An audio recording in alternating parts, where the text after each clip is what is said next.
اللہ اللہ اللہ۔ سلطان عالمگیر سب کہہ دو رحمت اللہ علیہ، بادشاہ وقت ہے، حکمراں ہے دلی کا، در خیبر سے لے کر چاٹاگاؤں کی پہاڑیوں تک سلطان عالمگیر کی بادشاہت ہے، مگر دیندار اتنا ہے، توجہ کرنا، بادشاہ عالمگیر کو مدنی کریم صلی اللہ علیہ وسلم کی 5000 حدیثیں زبانی یاد تھی۔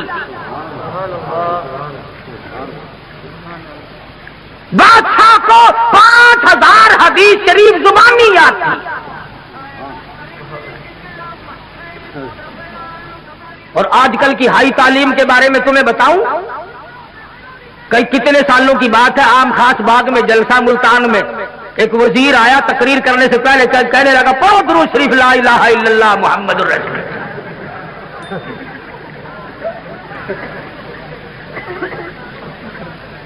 تعلیم بہت ہو گئی ہے۔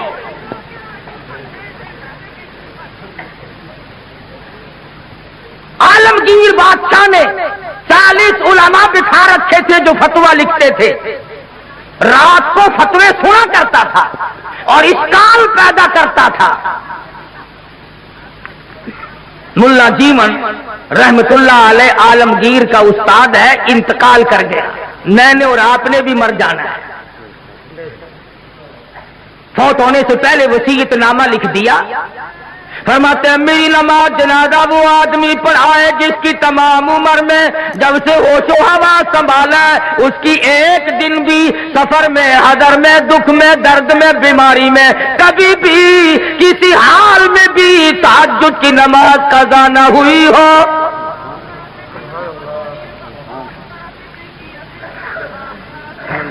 دلی کی جامع مسجد کے سامنے جنازہ رکھا ہے، سارا دل بیت گیا، علماء موجود ہیں، محدثین موجود ہیں، مفتی موجود تھے، قاری موجود تھے، قاضی موجود تھے، مگر کوئی جنازہ پڑھانے کی جرت نہیں کرتا۔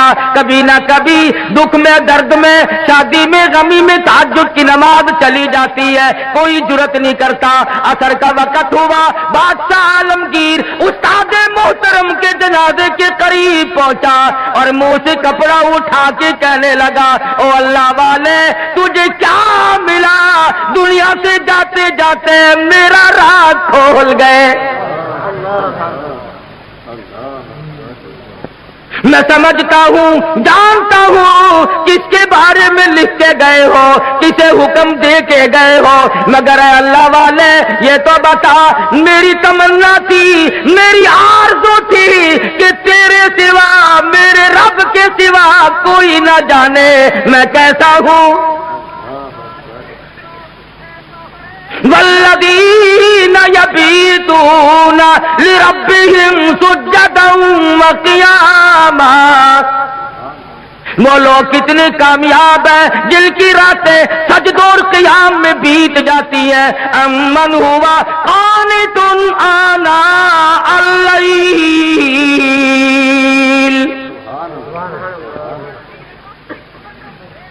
عالمگیر بادشاہ کھڑا ہو کے رو رہا ہے اور کہنے لگا اللہ والے تجھے کیا ملا، دنیا میں میرا راز کھول دیا، اب میں بڑا مشکل میں ہوں، اگر میں اپنا راز بچاتا ہوں تیرا جنازہ پڑھانے والا کوئی نہیں، تیرا جنازہ پڑھاتا ہوں تو میرا راز نہیں بچتا، اللہ والے میں مصیبت میں آ گیا ہوں، میری تو بڑی تمنا تھی میرے رب کے سوا کوئی نہ جانتا میں کیسا ہوں۔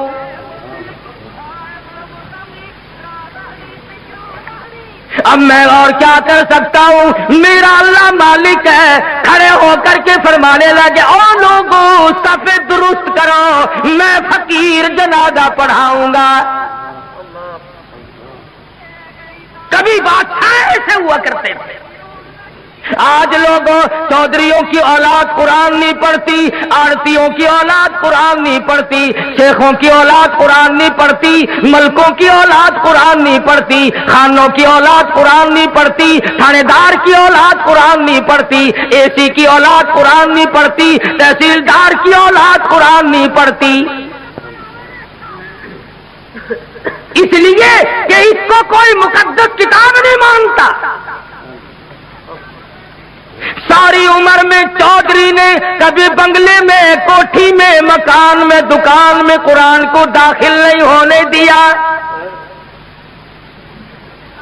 ہر چیز مکان میں آئے گی، دنیا دار آئیں گے، چھوٹے بڑے، امیر و غریب، بنگلے میں، ڈیرے میں آئیں گے جائیں گے، مگر اللہ کے قرآن کے لیے داخلہ بند ہے۔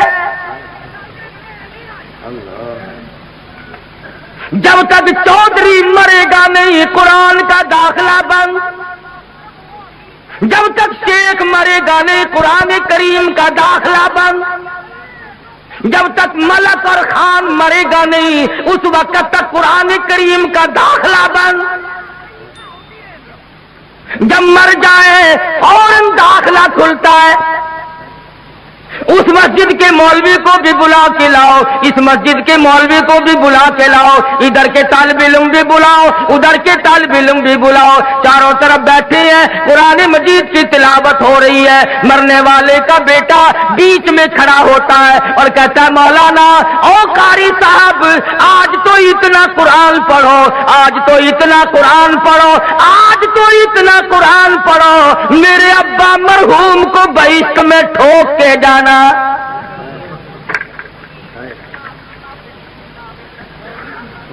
داخلہ کو ملنا نہیں، ٹھوکنا ہی پڑے گا۔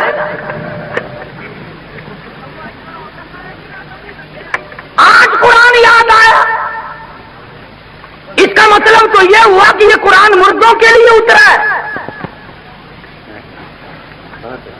موٹر کار زندوں کے لیے، ہوائی جہاز زندوں کے لیے، ریل گاڑی، ہوائی تمام سواریاں، تمام سبزی ترکاری، پھل فروٹ، عورت مرد کے لیے، مرد عورت کے لیے زندہ چاہیے۔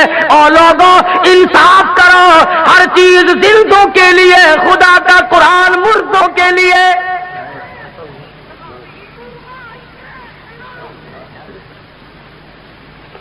پڑھنا چاہیے جی، بڑا ثواب ہے جی، بڑا ثواب ہے جی، جتنا قرآن پڑھے سو قبر چڑھتا ہے۔ عقل نہیں رہتی آدمی میں بات کرنے